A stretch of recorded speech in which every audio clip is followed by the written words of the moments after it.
بسم اللہ الرحمن الرحیم عن ابی ہریرہ رضی اللہ تعالی عنہ ان نبی اللہ صلی اللہ علیہ وسلم قال اذا ولغ الكلب في الاناء فاغسلوه 7 مرات السابعة بالتراب۔ حضرت ابو ہریرہ رضی اللہ تعالی عنہ کی روایت ہے، نبی کریم صلی اللہ علیہ وسلم نے فرمایا کہ کتا جب برتن میں منہ مار جائے تو اسے 7 بار دھلو اور 7ویں بار مٹی سے ہو۔ یہ روایت ہے ابو داؤد کی، صحیح روایت ہے۔ اور اس کے بعد ایک اور روایت ہے، وہ حضرت عبداللہ ابن مغفل رضی اللہ تعالیٰ عنہ کی روایت ہے۔ اس روایت میں 8 مرتبہ دھلنے کا ذکر ہے، اور یہ ہے کہ 8ویں بار جو ہے وہ مٹی سے اسے صاف کیا جائے۔ تو اس بات سے بات پتہ چلی کہ اگر کتا کسی چیز میں، کسی برتن میں اپنا منہ ڈال دیتا ہے تو اس کا جو نکلتا ہوا لعاب ہوتا ہے وہ اسے ناپاک کر دیتا ہے، چنانچہ اس کو 7 مرتبہ یا 8 مرتبہ دھلا جائے، اور 7ویں بار یا 8ویں بار اسے مٹی سے بھی دھلا جائے۔ مٹی سے خاص دھلنے کے بارے میں یہ بات ہے کہ ایک تو یہ امر رسول ہے صلی اللہ علیہ وسلم، آپ نے حکم دیا ہے کہ اسے مٹی سے دھلا جائے،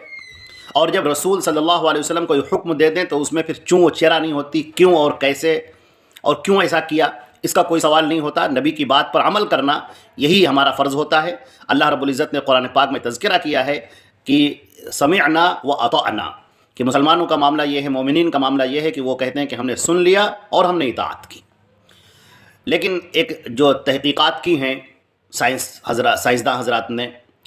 تو ان سائنٹسٹ کی جو تحقیق ہے، جو ان کی ریسرچ ہے، اس کے مطابق کہ کتے کے لعاب میں ایسے جراثیم پائے جاتے ہیں جو جب تک انہیں مٹی سے نہ صاف کر لیا جائے تب تک وہ زائل نہیں ہوتے ہیں۔ آپ کچھ بھی اس کا استعمال کر لیں لیکن اس کے ذریعے سے وہ زائل نہیں ہوتے ہیں جب تک اس میں مٹی کا استعمال نہ کیا جائے۔ تو اس بات سے بات معلوم ہوئی کہ کتے کا جھوٹا جو ہے ناپاک ہے اور کتا نجس ہے، اور بعض دوسری روایات سے یہ بات معلوم ہوتی ہے کہ شکار کرنے کے لیے یا حفاظت کے لیے، گھروں کی حفاظت کے لیے اس کو کتے کو پالا جا سکتا ہے، اس میں کوئی حرجہ نہیں ہے، لیکن وہ گھر کے اندر داخل نہیں ہونا چاہیے،